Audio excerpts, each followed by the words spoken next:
I'm Jake. I'm Tom. We are Velocities in Music.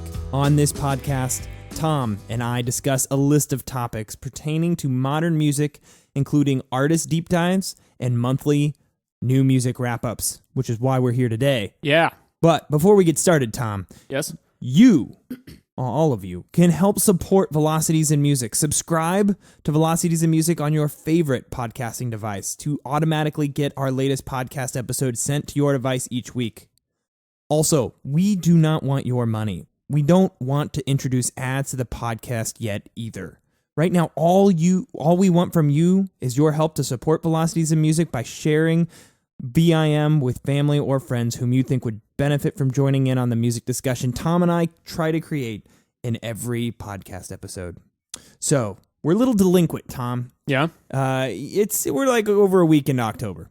Yeah, but the last day of September was a music release day. Yeah, it was a huge month. It was a huge month. There was a lot of music that came out in September, and I gotta say, when you have two kids, Yeah. this is what I'm learning. You get zero time to yourself. Yeah. Like I thought I had time to myself. Like I didn't have any time before, and I was like, I'm still getting by, doing good. Now it's like no time. Yeah. No time. So that's been an adjustment, but I'm getting there. Yeah. You know, I'm getting there. Yeah, So- you hammered through these albums, man. Yeah, somehow. it really did. Like I spent, I tried to give each of them at least, if I really liked them, at least a solid listen and a half. But yeah, I mean, like it took me, a week to 10 days to get through. I mean, we went through like 40. Yeah. It's Yeah, nuts. it was a lot of stuff from this month. It was nuts. So yeah, it was a very good month for music. There was a number of albums on this month that I happen to really like. Yeah. Which is great. And we're rounding out like September. You got 2/3 of the year or 3/4 of the year done now. Yep. And I've been saving off tracks every month when we're listening to music. I'm saving off tracks. I'm putting them in my 2016 favorite tracks list. Yeah, same here. And that's really cool because last year I felt like we were constantly working backwards, like trying to go through all the albums earlier in the year to build that playlist. Yep. But this year I feel like I already have a whole bunch of songs that I think are fantastic. Yeah, I'm looking forward to December. Album releases will probably slow down, and I'm just going to listen to that playlist on shuffle. Yeah, and I remember back cool. in 2015, like some of the best albums came out in September, October, and November. Yeah. And like it's really exciting to me because September was so good. What's October going to have? We have a new Fantagram album out tomorrow. Then next week they're coming to Ames and we're going to see Fantagram live. Very excited about that. So music is at a good place in our lives right now. Absolutely. It's at a good place. Without further ado, Tom, would you like to dive in to the September 2016 new album wrap up? Let's do it. Let's do it. First album we have from September is a new one from Helms Alee called Stillicide.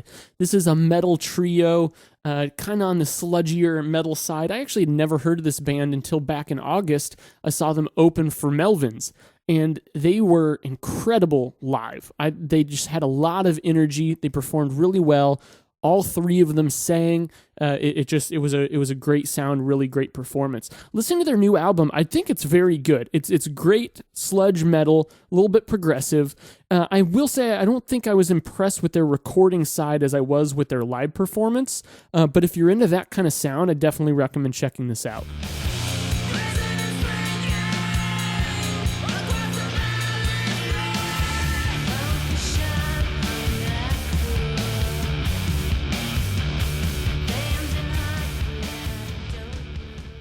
Next up, we have the third album from Irish singer-songwriter James Vincent McMorrow called We Move. A couple years ago, James Vincent McMorrow released an album called Post-Tropical, which I remember we reviewed, Tom, and I think if I remember correctly, I really liked that album. I don't remember. You really liked it. I liked it. You liked it a little bit more than me. Yeah, there's a couple tracks on there that were just killer. Yeah, that I still come back to. James Vincent McMorrow, yes, singer-songwriter, but I would classify this more as kind of like an indie pop with like some electronica in there sound. But he has some folk undertones to his music as well, which I always appreciate. And on We Move, I think there are a couple of key tracks on this record that really stand out, most notably the track Get Low. But the disparity between the quality of the tracks makes this really not as good as the more consistent post-tropical, but I wouldn't stop from saying that this is not a decent listen. Yeah, I agree. I like James's songwriting and his vocal quality pretty well. He's got a really great falsetto. He knows how to harmonize with himself. But the drums on this album always end up sounding like Casio presets to me, and they just don't have much production applied to them, so I don't like that aspect of the sound. I don't think it supports or enhances the overall listening experience or the songwriting. But at the same time, I can't find anything really just detrimental about this album. It's still enjoyable to listen to, just not going to be a highlight for me. Even when you smile, you're so cruel. Loving what your heart becomes. Remember when my hands they turn blue. Loving what your heart becomes. I love the way your hand. Next up, we've got a pretty monumental release from September, Nick Cave and the Bad Seeds Skeleton Tree. This is a very, very heavy album, not in terms of the sound. You don't get thrashy guitars or anything, not that kind of heavy, but heavy in terms of subject matter. If you weren't aware of this, Nick Cave's son passed away in recent years, and this album deals with that a lot. And so the way that Nick approaches that through his music, through his vocal presentation, is really very chilling to listen to, and it really pulls at your heartstrings. I actually had an effect when I was listening to this album, Jake, particularly the last 3 tracks I absolutely love. I think this is a really back-heavy album. But the last track, the kind of ending lyric is he's singing, it's all right now. And it actually made me jump back to what you were saying in our Radiohead's Moonshaped Pool discussion, our whole episode dedicated to that, Jake, when you were saying it's almost terrifying to you, the idea of going through such a tragedy and learning to accept it. Right. And I feel like that's really what he's doing on this album. And so when you get to the end of that last track, the title track, and that's what he's going through, it's like, holy crap, man, how can you ever learn to cope with that? But it's a very powerful listen. In the whole listening experience from the beginning of the album and building up to the song that you're talking about, Tom, I mean, he's doing such a wonderful job of creating this just stark, desolate, almost crushing atmosphere. Yep. And then juxtaposed with his just vocal approach on this album. And Nick Cave's voice has always been kind of the center of his music. But just his presentation here is it's haunting. And I think that really adds to the emotional appeal of this record. This is obviously one of the best records of the year so far. 'Cause nothing really matters when you're standing.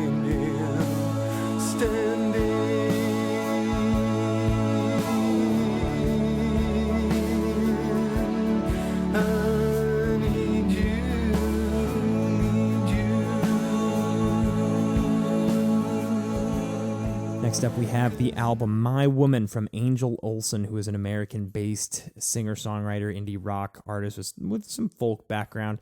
I classified My Woman, not my wife, but this album, as soft electric guitar-driven indie rock with, sweet female vocals and reverb-soaked, almost beach-like production. Everything about this sound is designed to feel mellow and lethargic. Olsen's vocals are clearly the highlight of the sound, as she demonstrates strong vocal presence and range across a variety of intensities. The minimalistic approach to the instrumentation is well composed and performed. However, the scope of this record is so simplified that there just isn't a lot of content here to seem brilliant. I like the sound, and I like that she nailed the approach. I'm just not overly impressed with the result. Yeah, I'm with you on that. She had another album come out a couple years ago called Burn Your Fire for No Witness, and I actually liked that one a lot more, despite this album, My Woman, getting a lot of critical acclaim. I think I actually liked her older stuff better, but this is still a pretty strong album.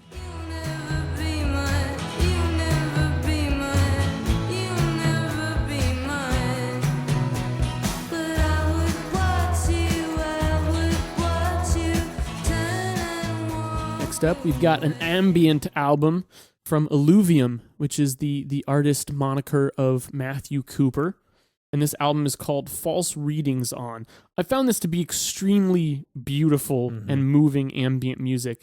I feel like sometimes it borders more on like the ambient side of post-rock even, but you can't really call it that due to the lack of percussion and guitar. It doesn't really feel like post-rock, but it doesn't really feel like electronica either. I think that ambient is a good way to describe it, but you listen to a lot of ambient music, and I feel like Alluvium has even more texture to it and even more movement within the tracks. Overall, I thought this was a really strong effort. I really enjoyed the operatic vocals that kind of come and go out of the mix, and I just think he did a perfect job of striking a strong emotional chord while working with very little, which is really what I want out of an ambient album, and he really nailed it there.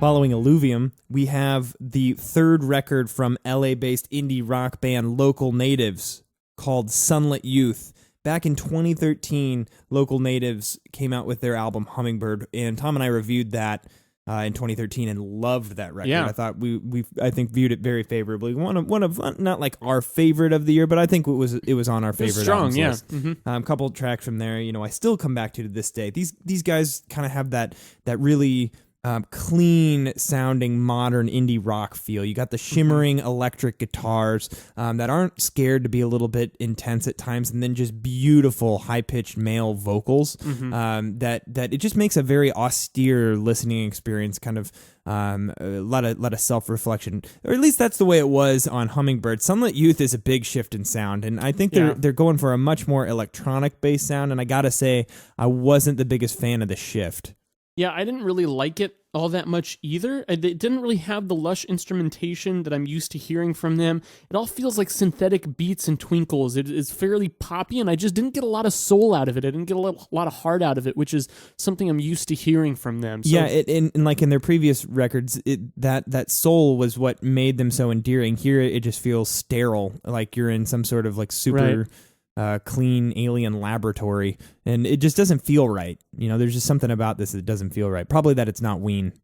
Yeah, that's their biggest problem. I think so. I feel like that was the problem with all of September. Right. After coming off of the Ween deep dive, I'm like, if these guys had just done a little more to write a Ween song instead, then I would like it more. I was listening to all of these sweeping synths and moody guitars and smooth vocals, and really I was just wishing that I was listening to Pure Guava instead. That's most of my life, wishing I was listening to Pure Guava. Yeah. That's the thing.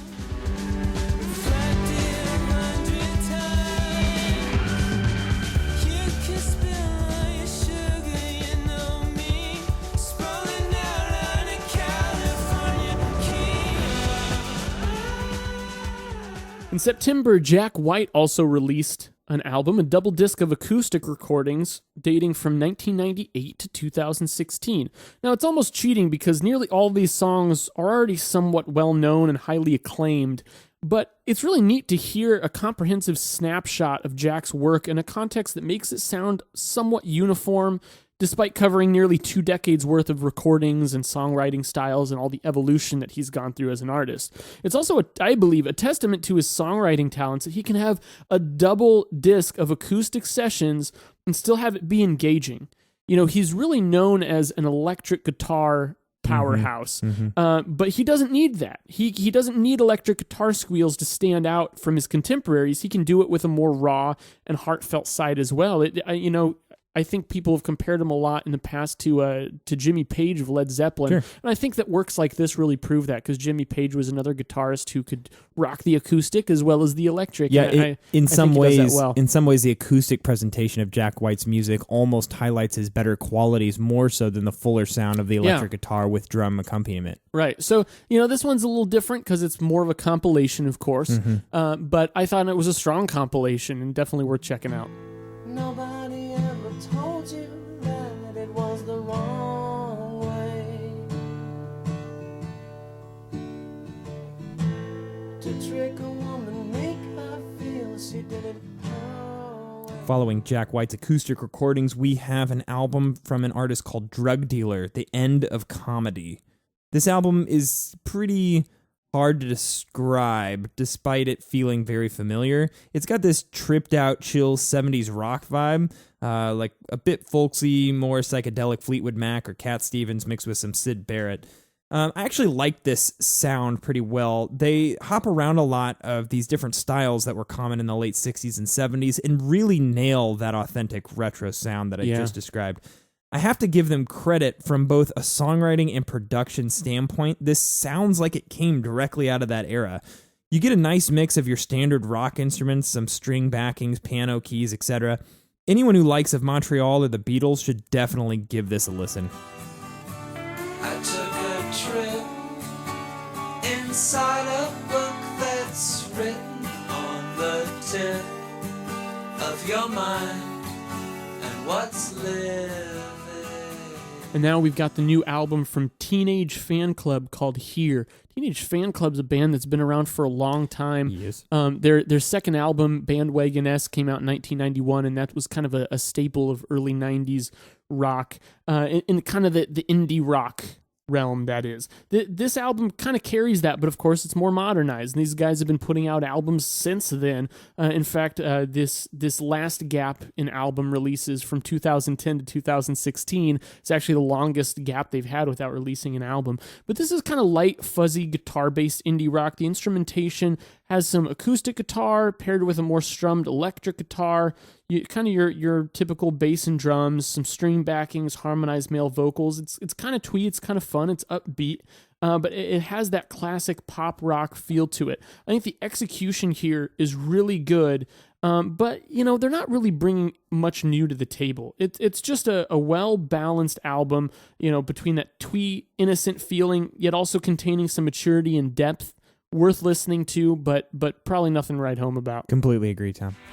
Live in the moment, know that nothing is good, can last forever.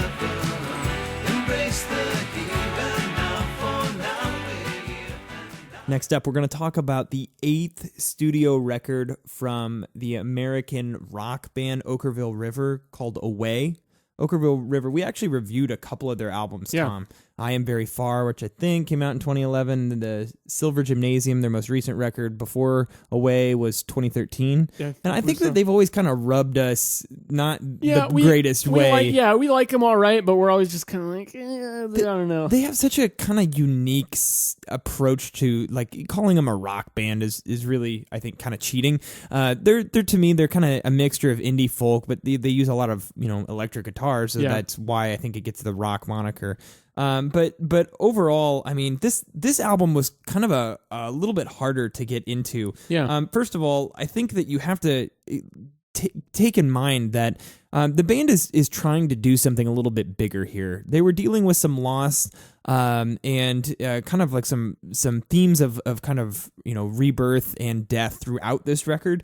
And so because of that, you have some more sprawling, larger compositions here. They were definitely trying to go tracks. through. Yeah, they were trying to go for something that was just larger in scope. And I actually like the opening track pretty well, Okkervil River, Rest in Peace. The music video for this track was absolutely fantastic. Got me really excited to listen to this album. I mean, that song takes the best parts of Okkervil River's sound and puts them, under the spotlight. The retro-sounding acoustic and electric guitar mixing bluesy, folksy riffs over lethargic, strained male vocals is just great. This is a southern classic rock vibe to this album. Influences like The Band, or even a more lethargic Allman Brothers come to mind. These songs just, though they have this tendency to just drag on and not really have any purpose of where they're going. Yeah, they do. I like that they're trying to be more expansive and be more meaningful rather than just writing these short, straightforward rock tracks. But that makes it all the more difficult to execute, and I just don't feel like they really pull it off here. They need to sound more focused with these tracks. I think you can make long songs that still have some focus in them. And for this time they spend on each track, there isn't a lot of contrast in the style or dynamics, and that makes it feel even longer than it is. But there's still some things to like about this band. This isn't one I see myself coming back to. Yeah, this band has never put out a bad record, but I've just never been blown away by any of their work. And this album, even though they increased their scope, and which I applaud, I just don't think they nailed it. It's just like what empty sky. Lou Gehrig's disease, late TCD low, Mercury had a heart. All right, next up we've got probably one of the biggest disagreements of the night. There's actually several of them from September, I think, which is kind of exciting. Yeah, I just don't respect your opinion of music. Yeah. We'll probably stop after this one. We're done. Really terrible breakup. Be prepared for some angry tweets. I disagree. I didn't even say anything to disagree with yet. This album is Wilco, Schmilco. Now, Wilco has really changed over the course of their last couple albums. This album is about as weird as Star Wars, I would say, but in a more relaxed, carefree way. It's mostly upbeat acoustic romps with mid-dynamic vocals. There's just a very sedated, kind of scrappy feel to it. The songs are pretty good, but there's a general lack of energy that I think will prevent some people from really digging this. It took me a couple listens to really get into, and I feel like the songwriting is strong. I actually like this new version of Wilco that focuses more on concise, impactful songwriting rather than extended jams and technicality. I feel like they were starting to feel like a jam band, and now they're getting away from that, and I dig it. You know, Wilco Schmilco, like Schmilco as a title, Yeah. is perfect because that's exactly what I've thought every time someone talks to me about Wilco. Wilco Schmilco. I just like I'm gonna call a spade a spade. I have a bias against this band. I Yeah. simply don't like them. I don't like their songwriting. I don't find the vocalist to be particularly enthralling or worth my ear time at all. And this album just didn't do it for me. But I gotta say, like, I'm probably the far outlier here. I just don't like this band. That's fair. That's fair. Someone into something like me, something like me. You don't wanna be. I cry all day. I cry all night. Well, following that great album, we have the fifth studio record from British rapper MIA. It's called AIM, all caps. So AIM? we AOL Instant Messenger? I think she's learned how to spell her name backwards, and that's probably the most inspirational piece of this record because this album was not good. No. Not good. I mean, like, No. MIA's music, we've reviewed a couple of MIA albums in the past, the last couple that have come out, and I remember Maya back in 2010 was decent. It had some hooks to it, and I remember liking a couple tracks off that album. This album though just doesn't have anything that I really find that worthwhile to listen to here, and I think a lot of it is due to just the general presentation and production value of this. The beats are just kind of overblown and not very interesting. The production is pretty vapid, and MIA, her vocal contribution isn't that impressive unless you're really into her vocal delivery style. I don't really know what else there is going for this music. I don't find her lyrics to be particularly interesting or even value adding to the music. Yeah, I agree. The last couple MIA albums I found to be kind of obnoxious, and I found this one maybe to be a little less obnoxious in places, but the problem is I feel like her past couple albums, she was still trying to be challenging. And that's something that even if I don't enjoy, even if it doesn't present comeback quality for me, I respect it. Sure. And I don't get that here. So I kind of feel like it's the struggle without the reward. And I just don't have any reason to want to listen to it. I'm a dark cat for some hot weather. Birds of prey and I'm checking off my feather. I believe that R. Kelly, we can fly. Two can fly together. All right, the next album we have is Clipping, Splendor and Misery. We reviewed the self-titled Clipping album, their most recent release before this. This is a kind of experimental rap group. They focus on really kind of abrasive sounds. I still come back to their first record. Yeah, it had some good tracks on it. I still listen to it from time to time just because it's so original. Not a lot of other rap that I've heard is like that. Right. And so this album is a concept album, and it's a sci-fi themed concept album. Yes, it is. And that sounds like something I should love, right? Yeah. I appreciate sci-fi themed concept albums probably more than most people do. But the deal is the songs still have to be good. And this album just has nothing going for it in terms of substance. Some of the sounds used are cool. But if you can't put them together into something good, then that's just kind of meaningless. I don't think this album is really good at all. I feel like it focuses on the story and not the songs. The songs, the tracks serve the story, but there's nothing else to grip onto. I really did not like this one. When Tom and I prepare for these deep dives, or not these deep dives, these monthly wrap-ups every single month, we have this list of albums that we have to, listen to them all, and then we take some notes on them just to make sure to help guide our opinions as we talk through this. And, I've always been of the mindset that any artist who takes the time to really think of a concept to drive an album and then albumize their album around it, like that, they deserve some kudos here. So yeah. I decided to mess with Tom a little bit. And, you were screwing with me a bit. And I still don't know what you think of this one. Yeah, I decided to say that I really loved it just because it was a concept album. That's not true. Everything, Tom, everything you said about this album is accurate. Like, there just isn't enough quality songwriting here. And that's really disappointing. Clipping's first record had so many ideas. It was just overflowing with ideas. In fact, you could criticize that record for having too many ideas and not enough focus. Well, here they went the complete polar opposite direction.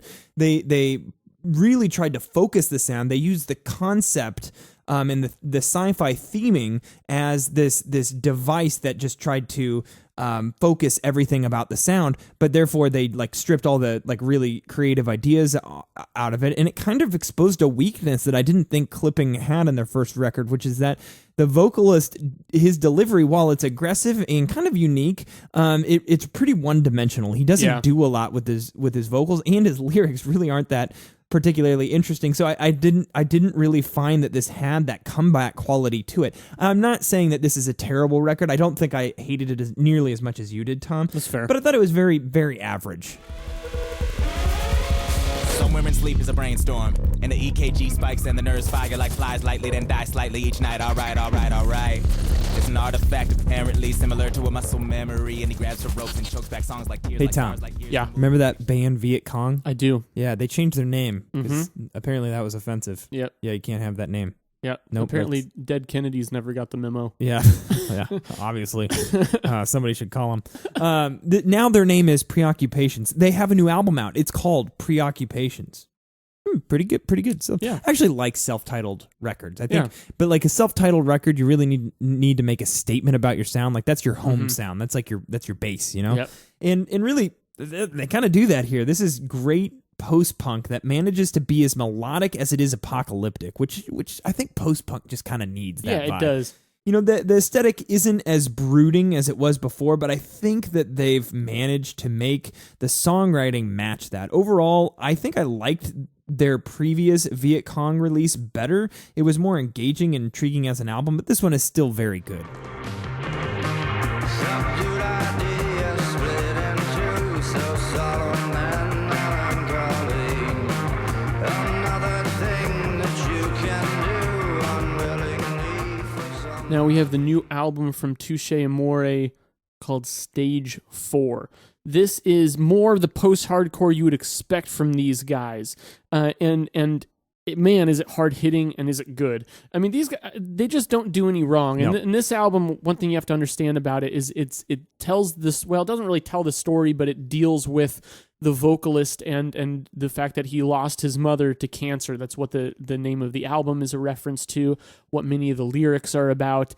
And he does not hold back. I mean, you would expect from kind of a post-hardcore, emo-based band that you would get all those feelings right out in front, and I think they do that very well here.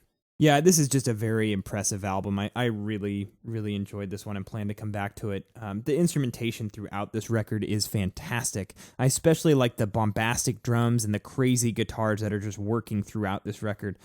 Post-hardcore vocals are always more prone to fail the vocal test, but this guy totally pulls off the screaming, pained yelling.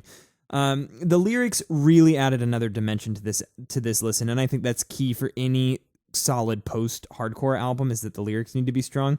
And the concept about the lead singer's mom, as you were talking about, Tom, really, really helps it all feel connected and give it a sense of kind of this like tragic painfulness to it that gives warmth to some of the intensity in the screaming and the guitars. If there was an afterlife, or what you call heaven, I never felt so selfish. It's not what I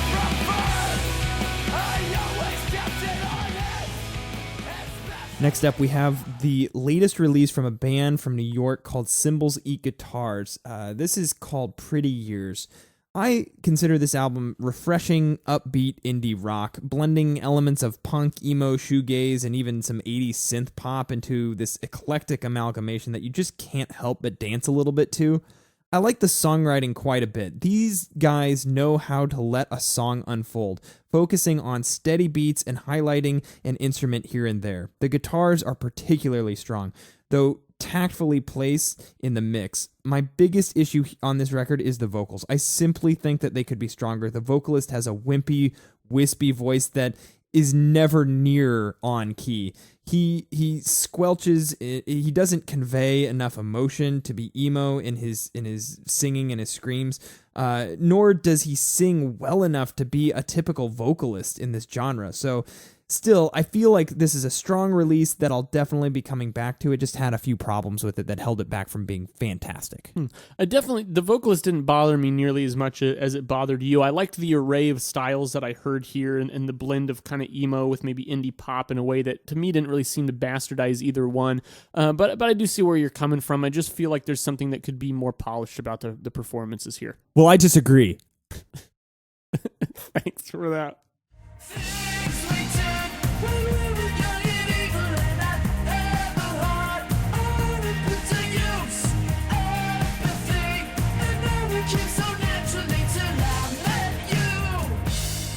Next up, we've got an album from the Handsome family, Unseen. This is very folksy, bluegrass, kind of folk rock, somewhat somber in mood in a way that I think really fits the vocalist's style. It's very laid back. I gave this a couple listens, actually, because I felt like there was some good things going on in the sound. I liked some of the arrangements, but it didn't really pull me in. And after a second listen, I found that, it's just a pleasing sound and good presentation. But I think what actually holds it back for me is I get sick of the vocal style fairly quickly. Like right away, it kind of grips me. But then by the middle of the album, I just want a little bit more energy out of it.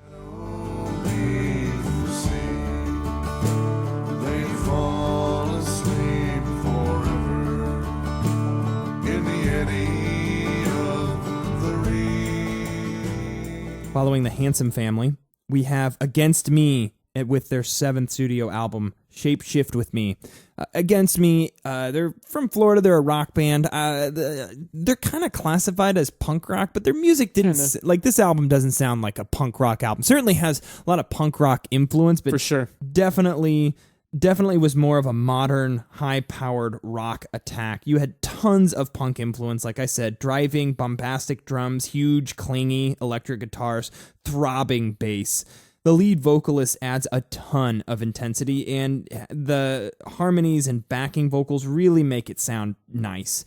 This is an intense blast that just never lets up. I'm not sold that this is really a great album simply due to the fact it's not overly original. That's important to me. Not always important to everybody else, but definitely important to me. However, this is excellently performed and executed. That being said, the quality of the songwriting and execution alone could make me love this after I inevitably come back to it because it just demands comeback listens. Yeah, what they just do so well. This is an album that right when I was done listening to it, I wanted to listen to it again, and I came back to it several times, and each time I liked it more and more. I just think that the songwriting is really strong, and they're doing a lot of little things to make it interesting.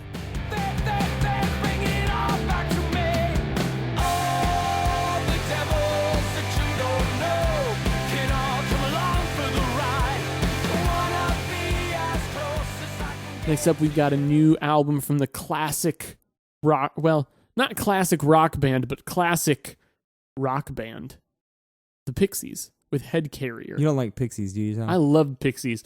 And I love that these guys have stayed true to their style and attitude after all these years. I get just as much energy out of them. But I don't, unfortunately, I don't really find the songs here to be particularly powerful. They're not bad, but it's just kind of a meh rock record. This, to me, was remarkably average. It's just really straightforward, grungy rock built around big guitars and simple structures. It's more simple even and less angsty than their earlier work. None of these songs are offensively bad, but they aren't particularly brilliant or inspiring either. It just makes you wonder if anyone would pay attention to this record if it wasn't written by Pixies. Yeah, I have to agree with you there. The end of their reign. Your might as well be gone.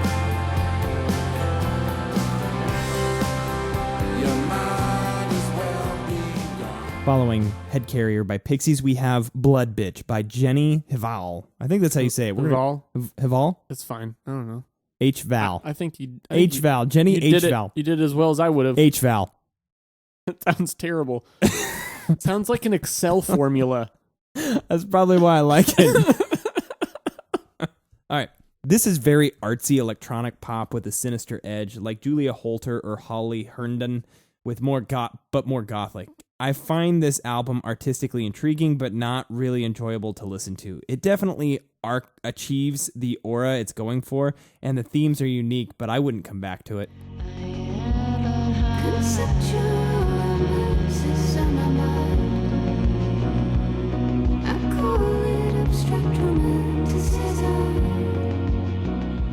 Now we have the new album from Kishi Bashi called Sunderlust.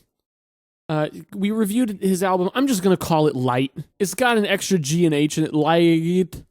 I don't know how to pronounce it. I'm just going to call it Light, his previous album. Thanks for trying, though. Okay, yeah. Yeah. I'm glad I gave you that experience there. This is quite a bit dancier than that album was. In some spots, I really like the additions to the sound, like on the track Who'd You Kill? But other times it feels a little cheesy to me. It's cool to see him expand the style, but I think the end result just becomes too hit or miss to really work as an album. What made Light so special was Kishi Bashi's performances and creative use of the violin, blended with exceedingly catchy dance pop. This album is mostly without any strings and focuses much more on synth layers to fill out the sound. You still have the dancey beats and poppy choruses, but I really think that this album misses out on the whimsical side of things, which works so well with Kishi Bashi's vocals. It's not bad, I'm just underwhelmed. Someday we'll make a plan, sun up to twilight, I'll be a man. Faithful and full of greed, walking light with my back seats. Next up, we have July Talk, Canadian rock band, with their second record, Touch. You know, I've listened to both these records and was kind of looking forward to Touch. And Tom, come on, be mature. July Talk. No, I can't. July Talk never blow me away, but it's difficult not to find their brand of polished, pop-driven rock music anything other than addicting. And I say pop-driven rock music because it's clearly rock music. There's so much intensity here. The guitars are always crunching. The vocalist is always, gets to the point that he's yelling at times. But it's very structured and kind of like pop music is. And it's just such a polished presentation. I'm not convinced that these guys are tremendous songwriters, but damn, do they know how to perform and present their sound. It feels like blues rock without any of the baggage or that label has in 2016. What's really special about this band is that they actually write pop songs, but they don't make it feel like pop when you listen to it. Mm-hmm. The songs evolve in a way that never makes them feel predictably structured, and yet they're accessible and easy to understand. What really makes it is the vocalists. They work extremely well together, both the male and female vocalists, bringing in opposite ends of the spectrum. It's a great dynamic and very, very fun to listen to.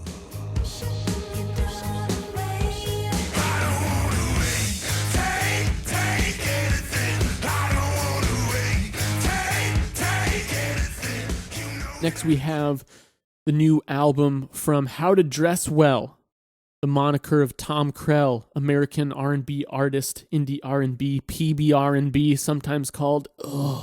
I can't help but use that genre name because it's so ridiculous. Do you think his next album title is going to be called How to Dress Krell? How to Dress Krell? You should. That's pretty cool, actually. Anyway, this album's called Care. Now, what I really like about How to Dress Well's brand of R&B is that it's very introspective and authentic. It's performed with genuine heart instead of bravado that a lot of pop R&B has these days. Perfectly said. I don't like this one quite as much as his last couple, although that's mainly for the sake of the songwriting. I still think he nails it in terms of style, production, and performance. It's actually nice to hear him incorporate some more upbeat tracks. I think those work really well on this album. But it's a more diverse album, but not quite as powerful. I don't think there's quite as much emotion there. But this guy's a really great performer. And it is up to us to see what we are made of. Yeah, if you make a mess of me, I wouldn't change one thing. Yeah, baby, it's up to us to see what we are made of. Next up, we have the newest record called Heads Up from LA-based indie rock band Warpaint. Warpaint had a record a couple of years ago. I think it was 2014. Their self-titled record came out, and I remember really enjoying that record. It was great. There's a couple of tracks on there that I still come back to, but the whole record, I think, was just a great straight-through listen. And I'd say this record, Heads Up, leans a little more to the dancey side of things than their self-titled record. This is less of an overall... There's less of an overall focus on that thick, swirling atmosphere that I really loved, though atmosphere still plays a large element to the songwriting here. The vocal melodies aren't quite as memorable.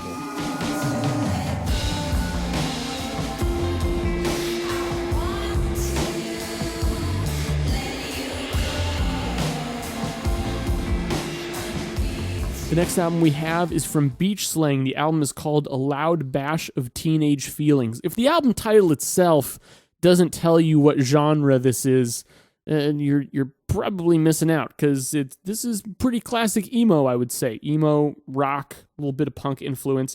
But this is a classic case of a band putting out an album with really solid performances, but adhering a little bit too much to an overdone genre too closely and letting the songwriting be sacrificed for it. You couple that with some mixing and production that feels like it washes everything together, and it tends to be a little more bland than it should be. It's too bad, because there's a lot of potential here, but I just can't help feeling that there are a lot of other people doing this kind of emo punk sound better these days. We've seen a lot of albums in this similar vein come out this year with some variation, but still, I think that this is a pretty decent record. I liked it a little bit better on second listen. It's a good uninterrupted experience, but I would like it better if it had some standout tracks and if the production was a little stronger.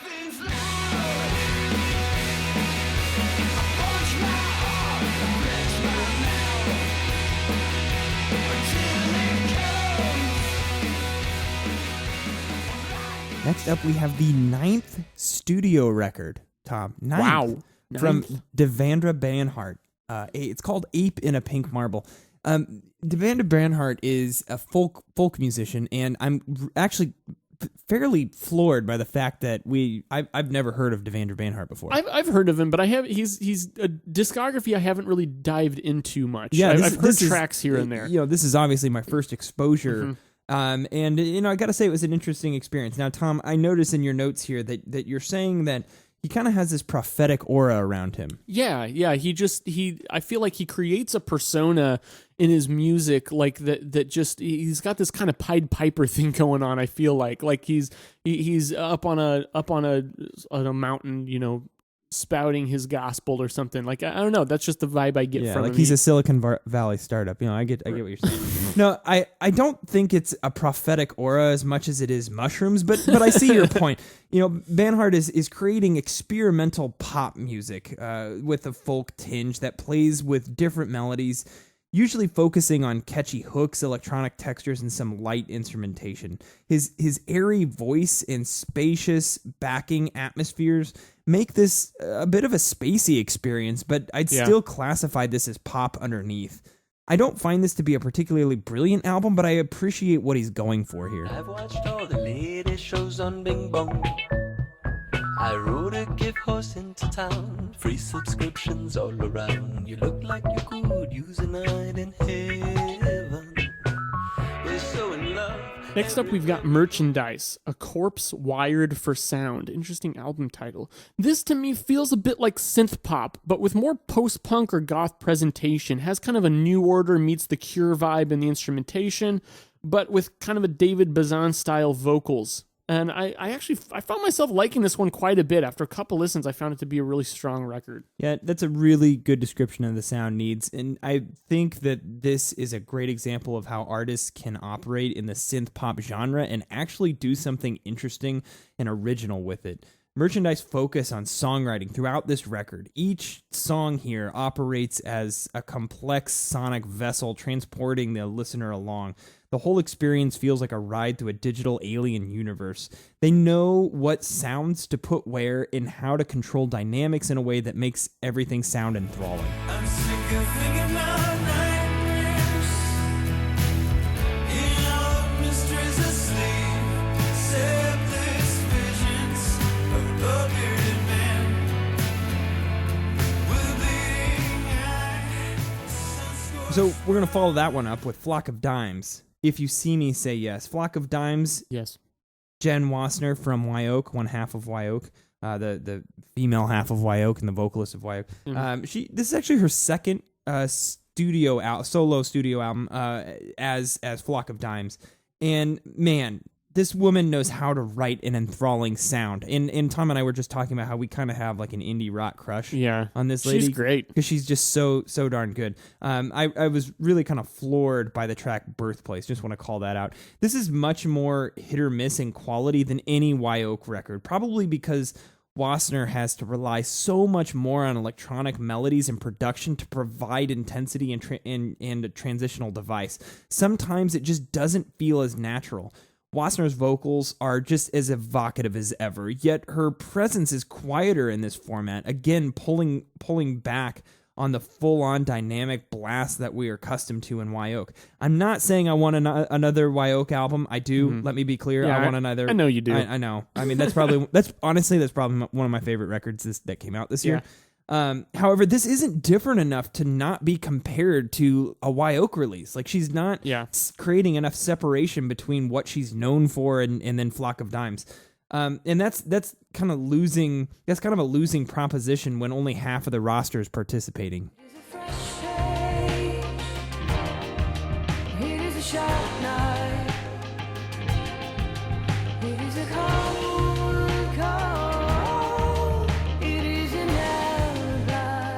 Next album we have is from Hamilton Leithauser called I Had a Dream That You Were Mine. Hamilton Leithauser is the vocalist of the band The Walkmen, which I actually didn't connect that until the second time I listened to this album. Oh, that makes sense. I was like, oh, this sounds a lot like The Walkmen. I was like, oh shit, this has got to be the guy from The Walkmen, and I looked it up. That was my ignorance right there. But this is just a fun rock album. If you're a fan of Walkmen, you'll probably like this. I would also compare it maybe to kind of the upbeat rock of like Dr. Dog. So yeah, it just kind of makes sense that it would sound the way that it does, but. Yeah, I didn't really feel like this had enough unique ideas or a separate enough sound to be considered significantly different than the Walkman, so it's hard to say that this is really compelling on first listen, but I certainly found it very enjoyable. I think this was just a solid release, a solid indie rock record.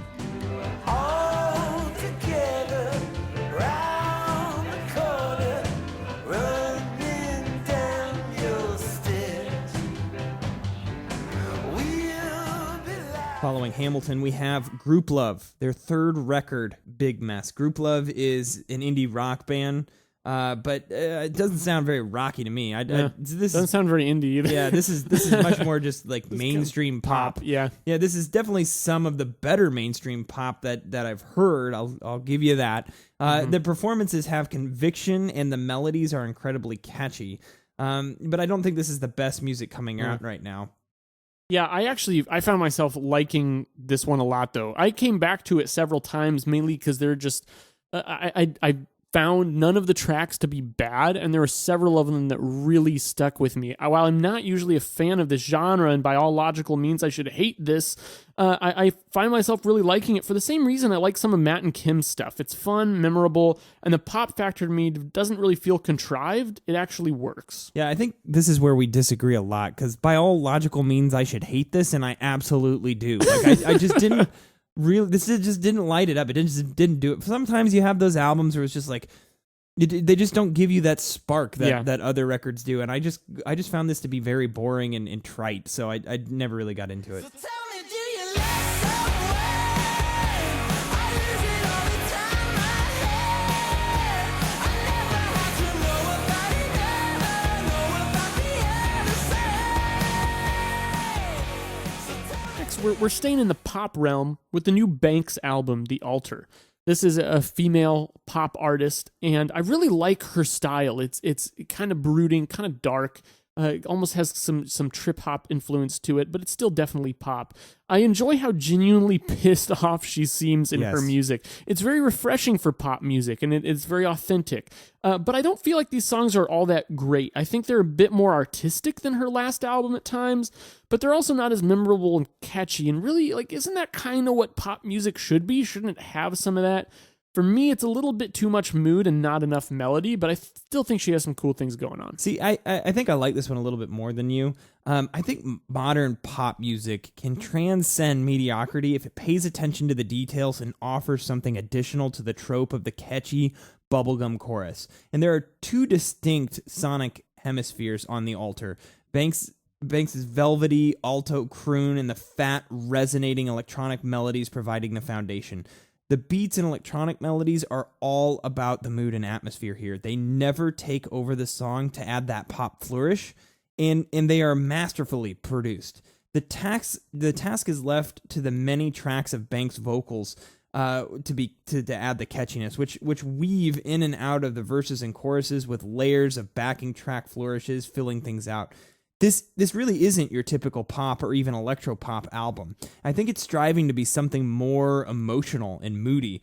All of the emotional conveyance rests in Banks' vocals. And Tom, as we know, that's probably why I like it more than you. Yeah. And I'm not able to honestly say that it knocks it out of the park, but I still think that this is a really solid attempt at modern pop.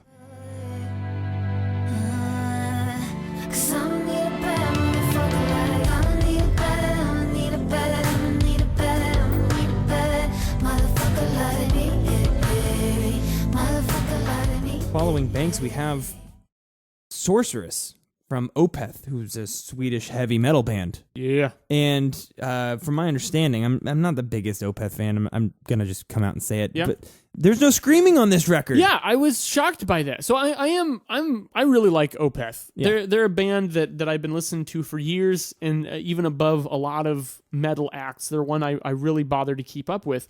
And I wasn't really all that big on this because I just expect something different from Opeth. I didn't realize that they'd gotten a little bit softer. Still, there's some decent songwriting and some good riffs on here in moments, but overall, it's not the kind of metal that I tend to like. It's dramatic, it's mystical, but I don't feel like there's a lot of beef here.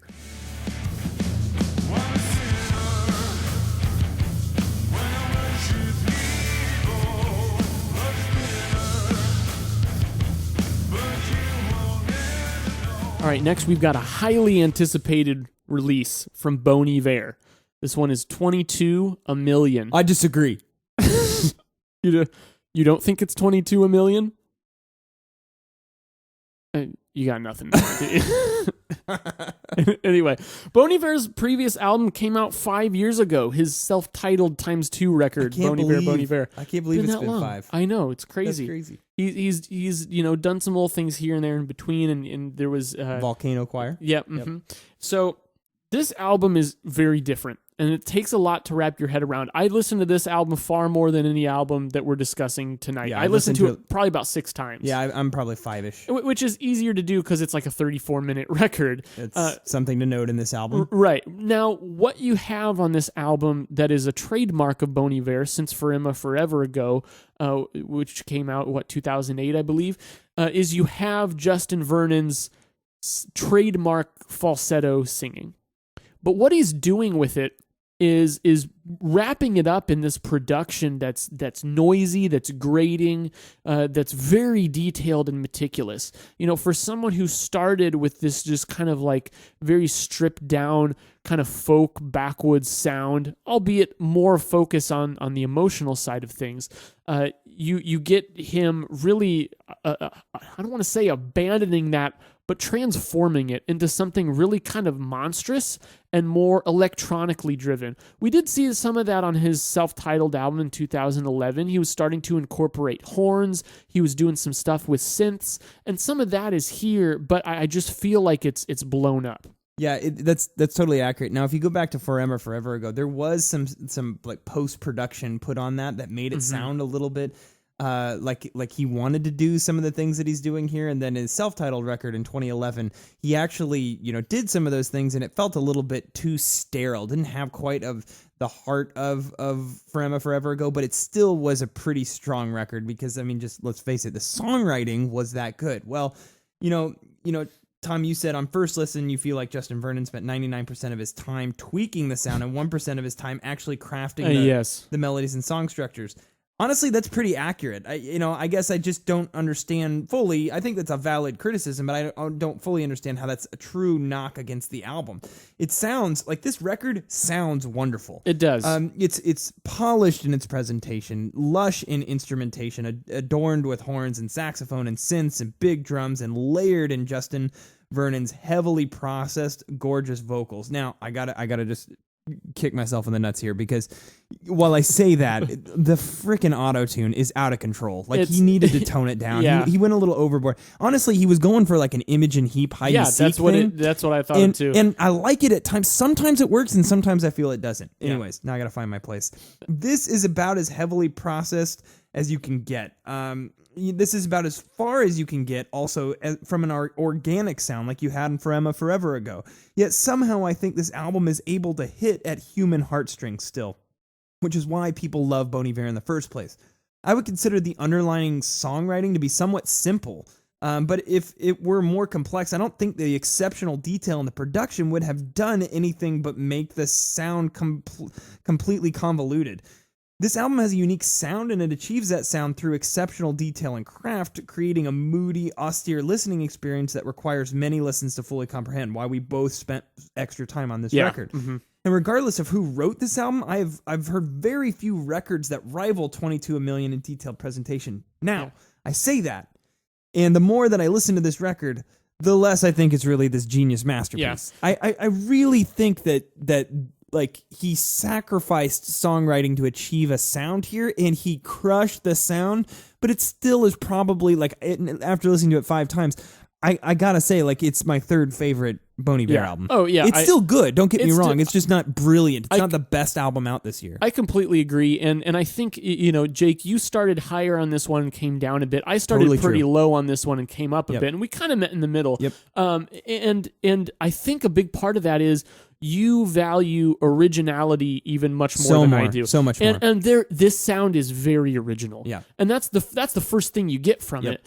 And for some folks, I think that's going to be really gripping. And then for people like me, it was actually a barrier to entry because it made it more difficult for me to appreciate the songwriting. Yeah, you had to sift through the layers of presentation to get there. But I think that you nailed it when you said that here he's really he's focusing more on the production, and I feel like that's kind of putting the cart before the horse. I think it's a little bit backwards. I want to hear someone focus on songwriting and then do production to enhance that. I feel like he focused a little bit on songwriting and then used production to compensate for it rather than enhance what was there. Now, that sounds like a bigger criticism than I really mean it to be, because as I listen through this, there's really some stuff that I think is really great here. I agree with you, Jake. I think he went a little overboard with the auto-tune. I think he went a little overboard with some of the moments where things like get kind of crackly and sound like they're cutting out. Things like that, I understand and respect the fact that everything about this album was deliberate, but I don't think that makes everything about this album meaningful. I think those are two separate things, and some of the choices, while I'm like, that's a cool audio experiment, I don't think it serves as much of a purpose as it should. But aside from all that, I found that there were a handful of really strong tracks on here. In particular, the bookends, Over Soon, the opening track, and then the end track, if that's the like a million track. I don't know. Track 2, Death Breast, I really thought was great. That's a cool one. You had a couple in the middle with the 666 cross, and then the one before that, like it's something. Trying to describe the track names is impossible. It's like you just got to give this guy credit, because he went after a sound and he knew exactly what he wanted to do, and he nailed it. And so regardless of like how we interpret this album, like he did what he set out to do. He succeeded. You gotta applaud him for that. Yeah. I heard about it. Oh.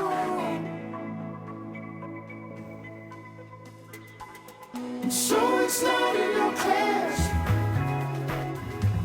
What's the function of the test? Following Bon Iver's new one, we have Public Access TV, Never Enough.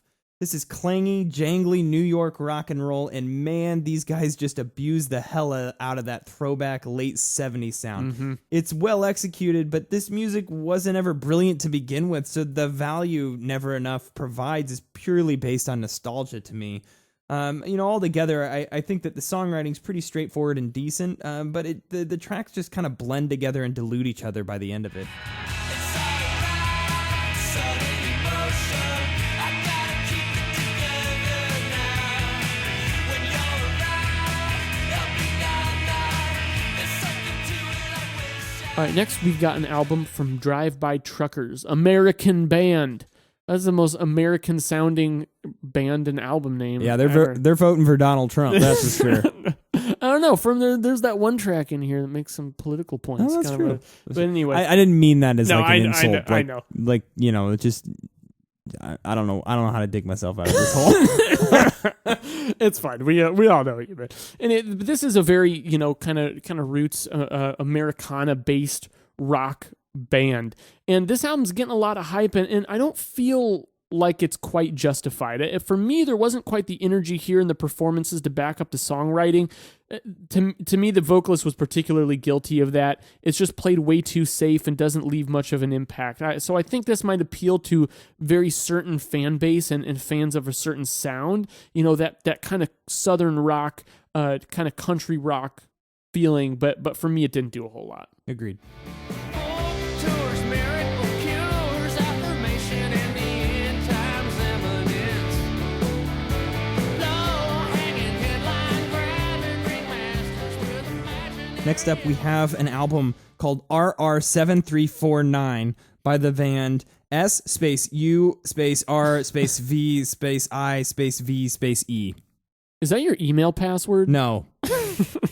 No, it is not. It's Survive. This is progressive electronica music, like something you would hear in a sci-fi video game. There are certainly some dubstep elements to the sound on Survive, and I'm not going to repeat the album title, so I'm just going to keep referring to it as Survive. That's fair. But I think the songwriting actually dispels the dubstep label that you hear a little bit in here. Lots of really neat ideas and melodies presented with great dynamics, I've got to say. I really hate the production on this record. The drums sound cheap and sterile, and it's like they're trying to make the synths sound like background music for Spaceship Earth at Walt Disney World at Epcot. This would have sounded better with more modern production. Still, I really like the moods and atmospheres and ideas presented here.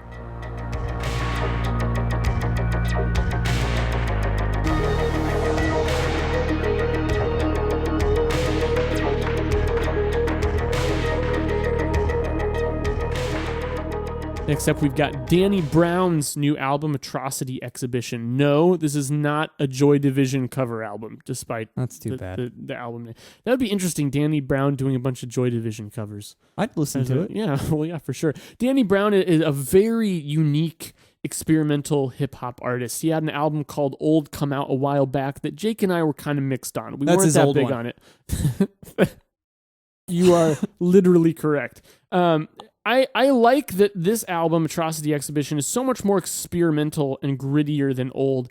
But for me, I didn't find the tracks to be particularly strong and have much comeback quality for me. I did appreciate Danny Brown's performances, though. I thought those were really good. But I think you like this one a bit more than me, Jake. Yeah, I think I definitely did. I came into this expecting it to be a strong, original-sounding hip-hop record.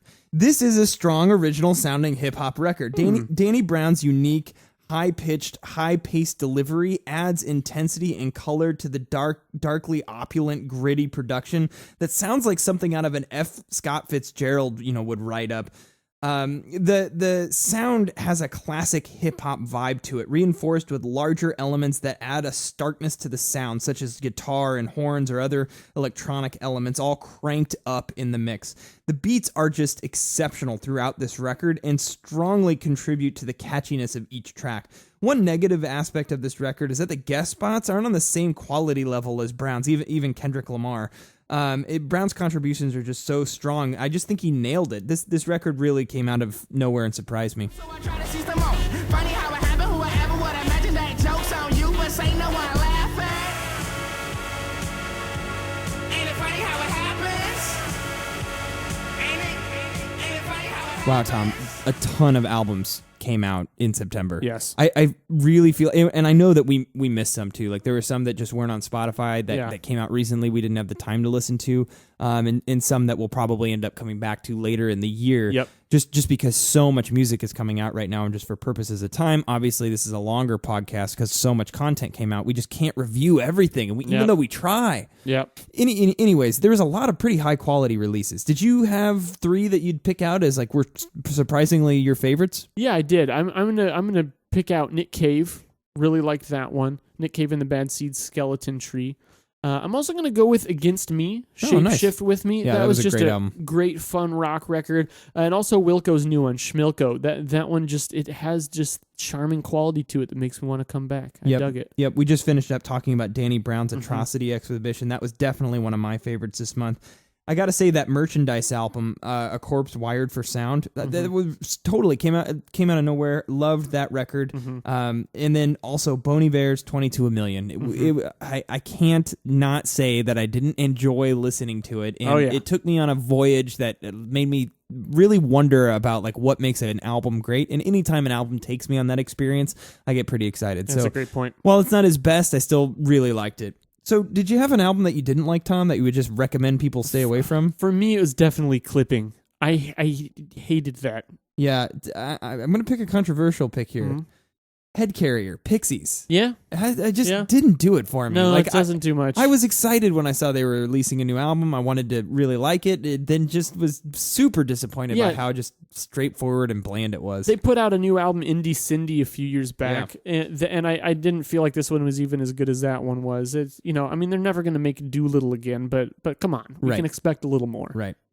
What were your guys' favorite records from September 2016? Were there any that really stood out to you besides Bon Iver's new one? Also, which album just totally sucked that maybe we liked that you disagree with us? Give us your disagreements. We want to hear your opinions. Thank you guys for your continued support and participation. Tom and I love all of your comments on our YouTube videos, your Facebook messages, and your emails to us.